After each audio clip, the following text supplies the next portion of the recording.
할렐루야. 주님의 이름으로 축복합니다. 오늘 본문의 말씀을 통해서 다시 영적 회복을 향하여 라는 말씀의 제목으로 함께 은혜를 나누고자 합니다. 제가 주일 오후 또 수요일 계속해서 다시 시리즈로 같이 말씀을 나누고 있습니다. 지난주까지는 야곱에 관한 말씀을 나눴고요. 오늘은 엘리야에 관한 말씀입니다. 특별히 열왕기상 19장의 말씀을 가만히 묵상하다 보면 엘리야의 심정이 곧 우리의 심정이 아닐까 그런 마음을 갖게 됩니다. 영적으로 탈진, 번아웃 되었던 이 엘리야가 어떻게 새 힘을 얻고 능력을 얻어서 호렙산을 향해서 달려가게 되었을까? 누구나 경험할 수 있는 영적인 탈진을 어떻게 극복할 수 있을까? 나름대로 우리는 뭔가 주님을 위해 헌신했다고 생각하고 주께서 나에게 주신 승리다. 그래서 그것으로 만족해할 수 있다고 생각할 수 있지만 사실 그 승리 다음에는 영적인 탈진이 올 수도 있다는 것을 우리는 말씀 속에서 발견할 수 있습니다. 혹여나 우리가 신앙생활 하면서 내 자신이 지금 영적으로 탈진되어 있다. 기도해도 말씀을 묵상해도 전도를 하려고 해도 내 마음 한켠에 뭔가 채워지지 않은 영적인 이 빈궁함이 나를 무기력하게 하고 나를 고단하게 하는 그런 모습이 혹시 있는가? 혹시 그런 마음이 있다면 오늘 이 말씀 속에서 주님의 놀라운 손길을 경험하게 되시는 여러분 모두가 되기를 주님의 이름으로 축복합니다. 하나님의 꿈은 회복에 있습니다. 회복은 그것이 끝이 아니라 그것은 다시금 시작을 우리에게 말씀해 주는 겁니다. 예수님께서 이 땅에 오신 것도 회복을 위해서 오셨죠. 저와 여러분을 살려내기 위해서 구원의 기쁨과 감격으로 이제는 그것이 끝이 아니라 바울이 고백했던 것처럼 나는 날마다 구원을 이루어간다 그렇게 고백하였던 것처럼 여러분의 삶이 바로 그런 삶으로 다시금 시작하는 것입니다. 그런 영적인 회복을 위해서 더 강건하게 나아갈 수 있는 여러분 모두가 되기를 주님의 이름으로 축복합니다. 오늘 이 말씀은 여러분 잘 아는 것처럼 엘리야 선지자가 갈멜산에서 영광스러운 승리 이후에 낙심과 또 영적인 탈진 가운데 빠진 장면입니다. 갈멜산에서 어떤 역사가 있었습니까? 불이 내려오는 놀라운 승리를 경험했죠. 그런데 갑작스럽게 이세벨이 너 죽이겠다 그런 위협을 하니까 광야로 도망쳐서 저 브엘사바의 끝자락에 가서 로뎀나무 아래에 죽기를 구하고 있는 그런 절망적인 상태에 놓여 있습니다. 단순한 그 감정적인 낙심이 아니라 영적으로 소진되어진 전형적인 모습을 보여줍니다. 그걸 우리는 번아웃 됐다 이렇게 얘기하죠. 번아웃, 완전히 그냥 탈진됐다 이런 모습입니다. 하나님이 엘리야를 보시면서 어떻게 하셨을까? 하나님은 엘리야를 버리지 않으셨습니다. 그를 다시금 회복시키시면서 그에게 새로운 사명을 맡기시게 됩니다. 오늘을 살아가는 우리들에게도 특별히 지치고 무너진 교회와 성도와 목회자를 향해서 오늘 이 말씀은 참으로 중요한 말씀입니다. 하나님께서 어떻게 한 사람을 회복시켜 주시고 그 회복의 사람을 통해서 열방을 향한 빛을 비추게 하시는지 그것을 우리가 함께 오늘 말씀 속에서 함께 살펴보려고 합니다. 열왕기상 19장의 말씀의 그 배경은 이제 북이스라엘 왕국의 이 아합 왕과 이세벨이 통치하였던 그런 시기였습니다. 이세벨은 바알 숭배를 국가적으로 확산시킨 그런 인물이었죠. 여호와 신앙을 철저하게 탄압했던 자였습니다. 갈멜산 그 사건은 단지 어떤 종교적인 대결이 아니라 여호와의 신앙 그리고 우상 숭배 사이의 영적인 전쟁이었습니다. 엘리야는 그 전쟁에서 승리했습니다. 그렇지만 현실은 즉각적으로 바뀌지 않았어요. 하나님께서 보여주신 승리라고 하였다면 이스라엘 백성들이 다 엎드려서 통회자박하고 회개해야 되는데 엘리야를 무너뜨린 결정적인 요인은 이러한 승리 뒤에 현실이 바뀌지 않았다는 것입니다. 왜 하나님의 역사가 일어났는데도 불구하고 여전히 세상은 변화되지 않는가? 하나님께서 승리를 주셨어요. 그러면 세상이 변해야 되잖아요. 이세벨도 바뀌어야 되고 아하방도 바뀌어야 되고 백성들이 통회자복하면서 회개운동이 일어나야 되는데 전혀 요동함이 없이 세상은 여전히 변하지 않고 있었다는 것입니다. 교회도 여전히 기도하고 말씀을 전하고 그러지만 왜 아직까지 세상은 어두워지고 있을까? 바로 이 지점에서 우리는 이 엘리야의 심정과 같은 그런 연결점을 우리가 여기서 볼 수 있다는 것입니다. 오늘 여기서 우리는 세 가지로 함께 생각해 보고자 하는데 첫 번째로 하나님은 지친 영혼을 먼저 돌보신다는 겁니다. 하나님은 지친 영혼을 돌보신다. 오늘 19장 5절의 말씀 보니까 아주 중요한 말씀이 기록되어 있어요. 자, 19장 5절 말씀 우리 다 함께 읽어볼까요? 시작. 로뎀 나무 아래에 누워 자더니 천사가 그를 어루만지며 그에게 이르되 일어나서 먹으라 하는지라. 아멘. 여기 어루만진다 이런 구절이 나오는데요. 이거는 히브리어로 네가라는 말입니다. 단순한 접촉이 아니라 부드러운 회복의 터치입니다. 어루만졌다. 이것은 부드러운 회복의 터치를 말해주는 거예요. 하나님은 엘리야를 책망하지 않으셨습니다. 엘리야는 지금 사명을 감당할 지금 상황이 아니에요. 영적으로 번화되어 있기 때문에. 그래서 하나님은 그에게 먼저 그를 먹이시고 쉬게 하시고 회복시키십니다. 엘리야를 향한 하나님의 배려가 담겨 있어요. 하나님의 배려가 여기에 담겨 있다는 겁니다. 이 어루만졌다. 이것은 어떤 의미를 가지고 있냐면 육체적인 고립에서 먼저 해소시켜주는 겁니다. 육체적인 고립에서 해소시켜주는 거예요. 이 엘리야는 이세벨의 위협을 피해서 광야로 도망쳤습니다. 스스로를 철저하게 고립시켰어요.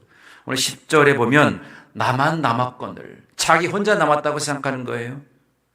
그러면서 여러 가지 모양으로 자기는 자기 혼자라고 하는 것으로 이게 단절되었다는 것을 말해줍니다.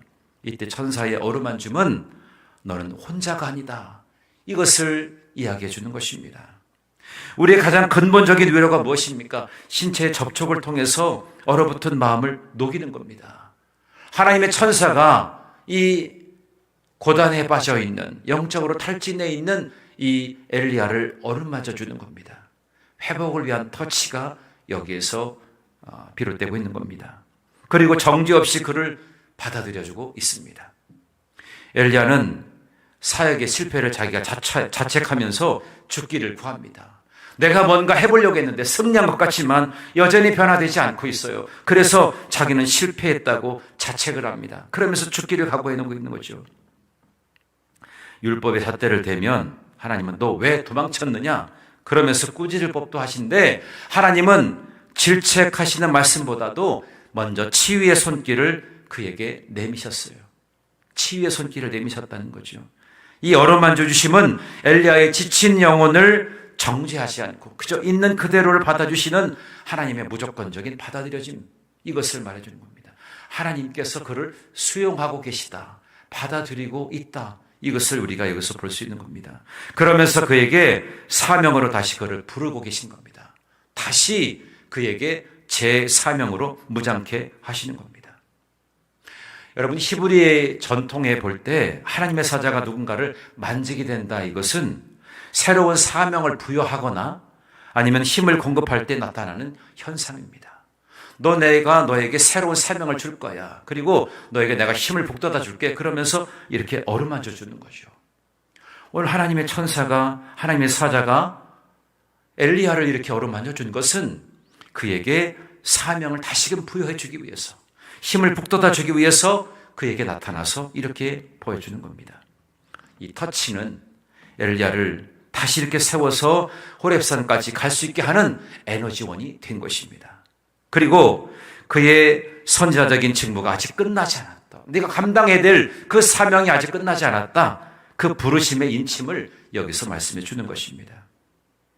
세미한 소리로 그에게 찾아오시는 주님의 놀라운 역사. 그래서 이 열왕기상 19장에서 하나님은 엘리야에게 어떤 단계를 밟으시면서 이끌어 주시냐면 첫 번째, 그를 어루만져 주십니다. 그리고 그를 먹여 주시죠. 그리고 또 재워 주십니다. 그리고 다음에 나중에 힘을 얻었을 때 그에게 말씀으로 다가서십니다. 하나님은 먼저 말씀을 주시는 분이 아니십니다. 먼저 어루만져 주시는 거예요. 네가 지금 그렇게 힘들었구나. 그러면서 그에게 회복의 손길, 터치를 주시는 겁니다. 그러면서 그에게 너무나 영적으로 탈진되었을 뿐만 아니라 육체적으로도 너무나 고단했기 때문에 그에게 숯불에 구운 고기와 숯불에 구운 떡과 한 병 물을 그에게 주지 않습니까? 그래서 그것을 가지고 먹이 입으십니다. 그리고 또 잘 재우십니다. 그리고 일어날 때 그에게 말씀으로 권면해 주시는 것을 볼 수 있습니다. 특별히 여기 떡과 물이 나오죠. 이 떡과 물은 단순한 음식이 아니라 하나님께서 그에게 공급하신다. 은혜를 베풀어 주신다. 그것을 상징하는 겁니다. 하나님은 모든 것을 공급하시는 은혜가 있다는 것입니다. 자, 이것이 무엇과 연관이 되냐면 광야의 만나, 하늘의 양식과 그것을 비교해서 이야기할 수가 있는 것입니다. 이스라엘 백성들이 출애굽을 한 후에 광야에서 만나를 먹었지 않습니까? 만나는 그들이 뭔가를 수고해가지고 만들어낸 것이 아니라 하나님께서 그들에게 공급해 주시는 은혜였어요. 마찬가지로 오늘 엘리야 역시 이 광야와 같은 그 결핍의 그러한 공간에서 하나님께서 직접 그에게 제공하신 음식을 주십니다. 떡과 물을 그에게 주시죠. 이것은 생존이 하나님의 공급하심에 달려있다. 이것을 말씀해 주는 거죠. 어떻게 광야에서 이 백성들이 아무것도 먹을 수 없는 상황에서 그들이 배고픔을 극복하고 나아갈 수가 있었을까? 하나님께서 공급하시는 음식이 있었거든요. 그러니까 우리의 생존이라고 하는 것은 하나님께서 전적으로 공급해 주셔야 가능하다. 이것을 우리가 여기서 엿볼 수 있는 겁니다. 요한복음 6장 51절의 말씀에 보면 훗날 예수님께서 당신을 어떻게 소개하십니까? 나는 하늘에서 내려온 산떡이다. 그렇게 말씀하셨어요. 산떡이다. 오늘 하나님께서 엘리야에게 주신 이 떡이라고 하는 것과 예수 그리스도께서 난 하늘에서 내려온 산떡이다. 이거와 연관이 되지 않습니까? 그러니까 엘리야를 달린 떡은 궁극적으로 죽어가는 영혼을 살려내시는 예수 그리스도를 상징하는 것입니다. 그런 의미가 있는 거죠. 그리고 숯불의 정결함과 회복입니다. 히브리어로 숯불이라고 하는 말의 그 뜻이 레체프란 말입니다. 이게 뜨겁게 달구어진 돌을 말합니다. 이사야 6장의 말씀에 보면 천사가 제단에 핀 숯을 이 입술에 대어서 죄를 사했던 그런 장면 여러분 연상이 될 것입니다. 마찬가지로 엘리야의 좌절과 불신앙을 태워 없애시고 또 새롭게 하시는 정결의 사역을 의미하는 것이 바로 이 숯불에 담긴 의미입니다. 요한복음 21장에서도 부활하신 예수님께서 베드로를 위해서 바닷가에 숯불을 피워놓고 생선을 구워서 그들에게 구워주시는 장면을 우리가 떠올릴 수가 있습니다. 실패한 제자들을 따뜻한 음식으로 회복시켜 주시는 그 주님의 사랑을 거기서 볼 수 있듯이 오늘 로뎀나무 아래의 이 숯불에서 하나님께서 공급하시는 은혜를 여기서 우리가 볼 수 있다는 거죠. 그리고 이제 호렙산까지 이르게 하는 불가의한 능력을 그에게 제공해 주십니다. 이 떡과 물을 먹고 마시면서 40주 40야를 걸어서 하나님의 산 호렙에 이르게 됩니다. 한 병의 물은 단지 일순간의 어떤 그 갈증을 해소하는 것을 넘어서서 다시는 목마르지 아니하는 성령의 역사를 예표하는 것입니다. 이 음식은 단순한 영양 보충이 아닙니다. 하나님께서 공급해 주시는 은총의 수단인 것입니다. 은총의 수단이다. 여러분, 우리가 성찬을 통해서 주님의 살과 피를 먹고 마실 때마다 이 영적인 순례를 지속할 힘을 얻지 않습니까? 여러분, 성찬이라는 것이 단지 그냥 떡과 포도주 그냥 먹고 마시는 의식이다. 이렇게 여러분 생각하지 마시고 이것이 나를 살려내는 주님의 보혈의 피, 주님의 살, 이런 것을 마음속에 염두하고 그것을 드시게 되면 내 삶의 영적인 순례에도 든든하게 지탱할 수 있는 힘이 될 수 있다는 것입니다. 엘리야는 이 구속적인 식사를 통해서 인간의 한계를 초월하는 힘을 거기서 얻게 되는 것입니다. 자, 그래서 오늘 이루는 이 말씀 속에서 어떤 교훈을 얻을 수가 있느냐면 하나님은 우리의 연약함 가운데서도 우리를 정죄하지 않으신다는 거예요. 너 왜 그랬어? 너 왜 이렇게 실패한 그 좌절의 모습에 빠져 있어? 이렇게 하나님은 정죄하지 않으신다는 겁니다. 영적인 회복은 먼저 육체적이고 정서적인 회복에서부터 시작되기 때문에 그를 어루만져 주시는 겁니다. 하나님은 그리고 회복을 위한 은혜의 리듬을 그에게 주시는 거예요. 아까 말씀드렸죠? 어루만져 주시고 먹여주시고 채우시고 말씀하신다는 겁니다. 이런 단계로 하나님께서는 이 영적인 탈진에 빠져 있는 자들을 회복해 하신다는 것입니다. 쉼을 주시고 공급해 주시고 회복해 하시는 그 주님의 놀라우신 사랑에 어루만져 주심이 여러분 가운데 임하게 되기를 주님의 이름으로 축복합니다. 자, 그렇다면 오늘 이 시간 여러분 자신의 모습을 한번 돌아보시기 바랍니다. 지금 내가 혹시 지쳐있지는 않은가? 기도를 하기도 싫고 예배도 참 버겁고 모든 것이 무의미하게 느껴지는 그런 상태에 혹시 빠져 있는지, 그런 여러분들에게 하나님께서는 뭐라고 말씀하시냐면 내가 너를 책망하지 않겠다. 먼저 쉬어라. 그리고 내가 너를 먹이겠다. 그렇게 말씀하십니다. 교회는 어떤 단지 사명만을 요구하는 것이 아닙니다. 교회는 영혼을 회복시키는 안식처가 되어야 됩니다. 사명을 요구하는 것이 아니라 영혼을 회복시켜 주시는 안식처가 바로 교회입니다. 전 우리 교회가 여러분이 정말 제대로 안식할 수 있는, 여러분 영혼을 회복하는 안식처가 될 수 있게 되기를 주님의 이름으로 축복합니다. 아멘. 우리 교회에 변하지 않는 비전이 무엇입니까? 영혼의 만족이 있는 물된 동산 같은 그런 교회 아닙니까? 영혼의 만족이라는 것이 뭐예요? 지친 내 영혼이 회복되어지는 안식처가 아니겠습니까? 평소에 잠이 안 와도 교회 오면 잠이 잘 오고, 다른 시간은 모르는데 설교만 되면 그냥 바로 잠이 드는, 그러다 광고 시간이 되면 눈이 탁 떠지는 그런 은혜가 여러분에게도 있지 않습니까?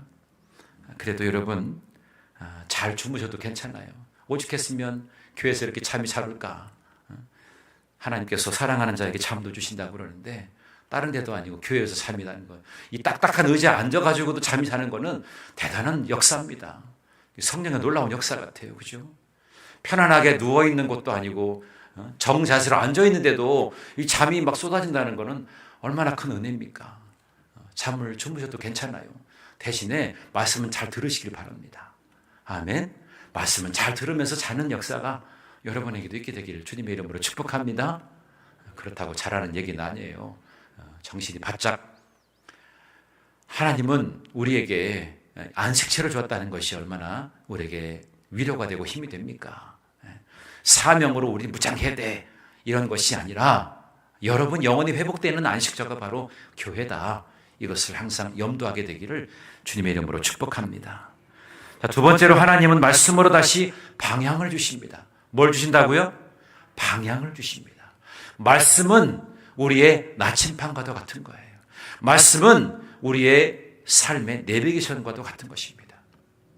전 내비게이션을 누가 개발했는지 참 위대하다 그런 생각이 들어요. 제가 2002년도 월드컵 회에 제가 서울에 있는 교회로 부목사로 제가 부임을 했는데 거기에서 제일 갑질하는 사람이 누군지 아셨어요? 기사예요. 기사 권사님. 그러니까 우리는 어디 신방을 가려면 길을 알지 못하는 게 이분은 다 알아요. 지도를 딱 보면은 금방 찾아갈 수 있어요. 여러 번 갔기 때문에. 교구 신방을 하는데 그분한테 잘 보여야 돼. 그래야 또 잘 안내를 해줍니다. 커피도 타주고 빵도 사주고 뭐 이래야 돼요. 근데 어느 순간에 이게 갑에서 확 을로 바뀌었습니다. 내비게이션이 생기는 바람에 그분이 필요가 없었어요. 그냥 내비게이션 킴은 내가 운전해도 가도 되니까. 하나님의 말씀은 우리의 방향성을 지시하십니다. 자, 보세요. 엘리야는 하나님의 공급을 통해서 40주 40야를 걸어서 어디에 이르렀다고요?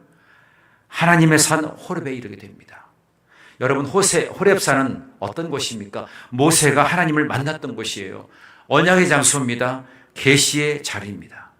그래서 오늘 9절의 말씀 보니까 엘리야야 내가 어찌하여 여기 있느냐 그렇게 말씀하시죠. 자기 인식을 회복하기 위해서 하나님께서 엘리야에게 물어보시는 거예요. 너 여기에 있어야 될 자가 아니잖아. 너 호렙산으로 가야지. 그렇게 말씀하시는 겁니다. 엘리야에게 호렙산은 단지 어떤 목적지만이 아니라 지리적인 목적지가 아니라 이스라엘 신앙의 뿌리로 돌아가라고 하는, 영적으로 다시 돌아가라고 하는 그런 장소였습니다. 마치 지난주까지 우리가 보았던 야곱에게 너 베델로 올라가라 그렇게 말씀하시는 것처럼 예배의 자리로, 사명의 자리로 그를 부르고 계시다고 하는 것입니다. 이것의 의미를 다시 한번 우리가 살펴보면 언약의 갱신이라고 하는 겁니다. 모세 자리로 네가 나아가라는 거죠. 호렙산은 과거 모세가 하나님으로부터 십계명을 받고 이스라엘과 언약을 맺었던 그런 언약의 산이었다는 겁니다. 당시 이스라엘은 아합과 이세벨에 의해서 언약이 파괴된 상황에 놓여 있었어요. 하나님은 이 엘리야를 언약이 시작된 원점으로 다시 부르고 계십니다. 그러면서 그가 단지 도망자가 아니라 언약을 지켜야 될 사람이다. 이것을 그에게 상기시켜 주는 것입니다. 모세가 40일을 금식하면서 산에 올랐듯이 엘리야도 40일 동안 걸어서 호렙에 도착하게 됩니다. 이것은 엘리야를 모세의 버금나는 선자로 세우시고 무너진 신앙의 그 질서를 다시금 세우시겠다고 하는 하나님의 강력한 의지를 보여주고 있는 겁니다. 호렙산에 부르게 되신 이유, 그를 그곳으로 이끌어 가시는 하나님의 이유, 바로 그에게 자신이 감당해야 될 사명의 자리를 재확인시켜 주는 겁니다.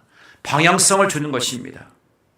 그리고 사역의 전환을 보여주는데 열심에서 이제는 은혜로 나아가는 것입니다. 오늘 9절에 보면 엘리야는 호렙산 굴에 머물면서 내가 만군의 하나님 여호와께 열심히 유별하여 싸우니 이렇게 고백하지요. 이것은 자기 열심이 무너졌을 때 찾아오는 절망입니다. 나는 열심히 했는데 결과적으로 볼 때는 내가 원하는 바의 결과가 이루어지지 않는 겁니다. 그때 세미한 음성이 들리죠. 기적적인 어떤 사건, 이것이나 어떤 인간적인 열정으로 이루어진 것, 이것이 아니라 세밀한 통치와 말씀으로 하나님께서 이 모든 것을 이루어 가신다는 것을 그에게 깨닫게 하신 것입니다. 하나님은 엘리야의 시선을 자기가 뭔가 이루어내었다는 그 성과에서 하나님의 주권으로 돌리고 계신 것입니다. 모든 것이 하나님께서 이끌어 가신 것이다라고 하는 것을 그에게 알려주고 있는 겁니다. 그러면서 남은 자에 대해서 말씀합니다. 넌 혼자가 아니다. 엘리야는 10절에 자기는 나만 남았거늘 그랬잖아요. 나만 남았습니다. 그렇게 외로움을 호소하고 있었어요. 그런데 하나님은 바알에게 무릎 꿇지 않았던 7,000명을 남겨두었다고 그에게 알려주십니다. 그래서 호렙에서 엘리야는 자신의 거대한 이 역사의 끝이 아니라 하나님의 구원의 계획 속에 있는 하나의 과정인 것을 그로 하여금 깨닫게 합니다. 그래서 하나님은 여기서 그 뒤에 15절과 16절의 말씀을 보게 되면 너 하사엘, 예후 그리고 엘리사에게 기름을 부어라 그렇게 말씀하지요. 하사엘에게는 아람 왕으로, 예후에게는 이스라엘 왕으로, 그리고 너희 후계자 엘리사에게 선자로 기름을 부어라. 그렇게 그에게 사역의 지평을 넓혀주는 것입니다. 여기서 우리는 어떤 교훈을 얻을 수가 있냐면, 첫 번째로 회복은 하나님의 임재 앞에서 앞으로 나아가는 그것에서부터 시작된다는 겁니다. 하나님이 함께 하시는 곳으로 나아가게 될 때 회복이 시작된다는 겁니다. 하나님은 질문을 통해서 우리의 내면을 드러내십니다. 여러분 기도하다 그런 경험이 있으세요? 열심히 기도하고 있는데 하나님께서 우리에게 질문할 때가 있습니다. 너 왜 이렇게 고민하고 있니? 너 왜 지쳐 있니? 내가 물어보지 않고 내가 요청하지도 않았는데 하나님께서 나에게 질문한 것 같은 그런 느낌이 들 때가 있어요. 그건 하나님께서 나를 지금 바라보고 계시고 내 안에 임재하고 계시다는 것을 내가 느낄 수가 있습니다. 기도하다가 그런 하나님의 임재를 경험할 때가 있다는 것입니다. 그리고 방향을 잃은 우리들에게 말씀을 통해서 다시금 정렬시켜 주십니다. 하나님의 말씀은 말씀드린 것처럼 나침판과도 같고요, 내비게이션과도 같은 것입니다. 내 방향성에 대해서 세상에 방황하고 있는 이들이 얼마나 많습니까?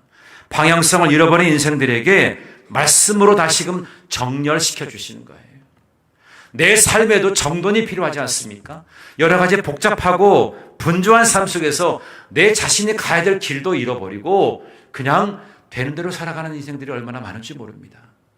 내 삶에, 내 신앙에 이 방향성을 가지고 정돈이 필요하지 않겠습니까? 이 정돈이 우리에게 필요합니다. 말씀은 내 삶을 정돈하게 합니다. 이것을 여러분이 항상 염두할 수 있게 되기를 바랍니다. 오늘날 많은 사람들이 방향을 잃어버리고 있습니다. 열심은 있어요. 그렇지만 어디로 가는지 모르고 있습니다. 하나님은 그런 오늘 우리에게 질문하십니다.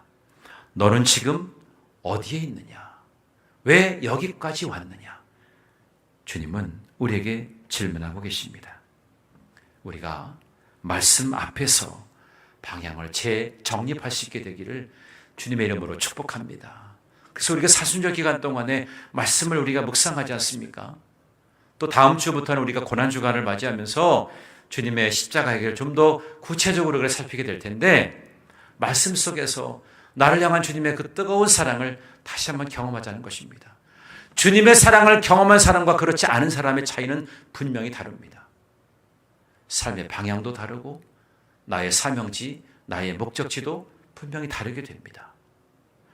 깊이 있는 말씀 묵상을 통해서 하나님께서 우리에게 보여주시는 그 방향성을 제대로 정리할 수 있는 여러분 모두가 되기를 주님의 이름으로 축복합니다.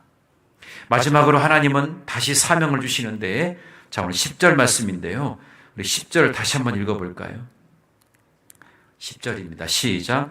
그가 대답하되 내가 만군의 하나님 여호와께 열심히 유별하였으니 이는 이스라엘 자손이 주의 언약을 버리고 주의 제단을 헐며 칼로 주의 선지자들을 죽였으며 오직 나만 남았거늘 그들이 내 생명을 찾아 빼앗으려 하나이다. 아멘.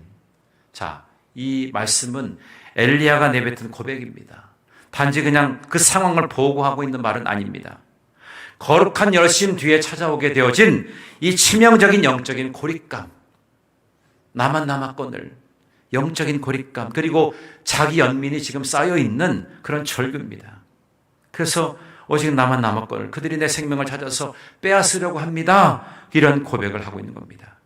근데 이것은 자기가 개인적으로 생각하는 거지, 이게 매우 절망적인 현실을 자기가 바라보는 것이지, 이건 잘못된 인식이라는 겁니다. 이거를 바로잡아 주실 분이 하나님이십니다. 그래서 본인이 내가 만군의 하나님 여호와께 열심히 유별하고 싸우니 그랬는데, 여기서 열심이라고 하는 것은 자신이 그 싸운 그 전쟁에서의 열심만큼 뭔가 결과를 기대했다는 것입니다. 갈멜산의 승리 이후에 당장 이들이 회개하고 변할 줄 알았지만 현실은 그렇지 않았어요. 오히려 이세벨이 협박을 해가지고 살해하겠다는 겁니다. 그의 열심은 어느덧 보상받고 싶어하는 자기 의로 변질되어 있었다는 겁니다. 나 이렇게 열심히 했습니다. 그러니까 좀 새로운 결과가 나에게 주어져야 되지 않겠습니까? 어떤 보상받고 싶어하는 자기 의로 변질되고 있었다는 겁니다. 번아웃된 거죠. 여러분, 보상받고 싶어 했다가 그런 마음이 깨어지게 될 때 좌절하기 쉽습니다. 여러분, 열심히 공부를 했어요. 그래서 내가 이 정도면 내가 승리할 수 있겠지 그랬는데 시험에는 떨어졌어요. 그럴 때 어떻게 됩니까? 금방 좌절하게 되죠. 난 열심히 했어요. 최선을 다했어요. 그런데 결과는 불합격이에요. 그럴 때 찾아오는 그러한 영적인 좌절감, 육체적인 피로, 이런 것들이 우리에게 찾아올 수 있지 않습니까? 오직 나만 남았거늘, 지금 엘리야는 그런 심정을 가지고 자기밖에 없다고 생각하는 것입니다. 그런데 하나님은 남겨두신 7,000명이 있다고 말씀하셨어요. 여러분, 극심한 번아웃이 되면 우리의 시야가 좁아지게 되어 있습니다. 내가 탈진하고 내가 영적으로 무기력해지면 나의 시야가 좁아지기 시작하는 겁니다. 그래서 나밖에 보이지 않는 거예요. 어떤 동역자도 어떤 기도의 용사들도 보여지지 않고 그냥 나만 보이는 거예요. 그래서 외로움과 또 자기의 단절, 이것이 생각나게 되는 것입니다. 그래서 내 생명을 찾아 빼앗으려 한다고 지금 이렇게 이야기하고 있잖아요. 여러분, 엘리야가 어떤 사람이었습니까? 불을 내린 선지자였어요. 그런데 한 여인의 위협에 생명을 지금 구하고 있는 겁니다. 그 사역의 중심이 하나님 능력에서 나의 생존으로 옮겨지고 있는 이런 모습, 가장 영적인 침체의 전형적인 모습을 보여주고 있는 겁니다. 그런 모습을 보여주면서 우리 영적인 도전을 하게 됩니다. 우리는 이 말씀 속에서, 오늘 10절 말씀에서 나만의 함정에서 벗어나야 됩니다. 나만의 함정에서 벗어나자. 여러분, 직장에서나 가정에서 최선을 다하다 보면 왜 나만 이렇게 힘들지? 다른 사람은 수고하지 않는 것 같고 나만 수고하는 것 같아요. 왜 아무도 내 수고를 몰라주지? 이렇게 생각이 들 때가 있습니다. 엘리야의 나만 남았다는 이 생각은 하나님보다 자기 자신을 더 크게 볼 때 생기는 교만의 다른 모습이라는 겁니다. 나만 보인다, 나만 생각하고 있다. 이것은 교만의 다른 모습이라는 겁니다. 하나님은 우리가 혼자 일하는 그런 영웅이 되기를 원치 아니하십니다. 보이지 않는 곳에서 일하시는 하나님의 손길과 예비하신 그 동역자들을 신뢰하라는 것입니다. 하나님은 여전히 나를 포기하지 않고 나를 붙들어 주신다는 거죠. 그리고 나를 위해서 기도하는 중부자들을 세워두고 계시다는 것입니다. 오늘도 내가 이 자리에 있는 것은요, 하나님이 여러분들과 함께 하시고 여러분들을 위해서 기도하는 기도의 용사들이 있기 때문에 우리가 이곳에 모여 있는 것 아니겠습니까? 홀로 나만 남았거늘 나뿐입니다 라고 생각할 때마다 주님은 아니야, 내가 너를 위해서 기도의 사람들을 붙여놓았어. 걱정하지 마, 염려하지 마. 그것을 우리에게 말씀해 주는 것입니다. 결과가 아니라 우리는 존재에 집중해야 되는 것입니다. 엘리야의 절망은 눈에 보이는 변화가 없다는 데서 왔습니다. 뭔가 확 변화가 되길 원했는데 그렇게 되어지지 않으니까 거기에서 절망하게 된 겁니다. 그런데 하나님은 호렙산에서 어떤 불이나 지진 같은 거대한 현상이 아니라 세미한 음성으로 찾아오셨어요. 우리의 가치는 우리가 이룬 어떤 성과에 있지 아니하고요, 우리를 어루만져 주시는 하나님의 그 관계에 있다는 겁니다. 오늘 영적으로 탈진해 있는 이 엘리야를 어루만져 주시는 그 하나님의 손길이 오늘 저와 여러분에게 임하게 되기를 주님의 이름으로 축복합니다. 그래서 여러분도 그 주님의 어루만져 주심을 힘입어서 다시금 일어나서 다시금 재충전해서 나아갈 수 있도록 그런 마음을 갖게 되시기를 주님의 이름으로 축복합니다.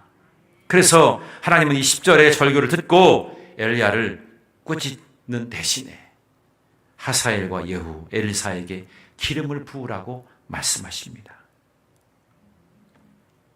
내가 없으면 안 된다, 이런 생각은 사명이 아니라 집착일 수 있어요. 우리가 또 다른 부분에서 우리를 회복시켜 주신 후에 우리에게 일을 맡겨주시는데 다시금 시작하라고 하는 것입니다. 다시금 기회를 주신다는 거죠. 우리를 너무나 사랑하시기 때문에 다시금 우리에게 기회를 주시는 거예요. 비록 이제까지 내가 뭔가 열심히 했는데 실패했을 때 다시금 하나님은 우리를 어루만져 주시면서 우리에게 기회를 주십니다. 너 이거 해봐. 그러면서 우리를 격려해 주시는 분이 우리 하나님이십니다. 절망은 현실보다 왜곡된 인식에서 온다는 거예요. 잘못 인식해서 절망이 온다는 거죠.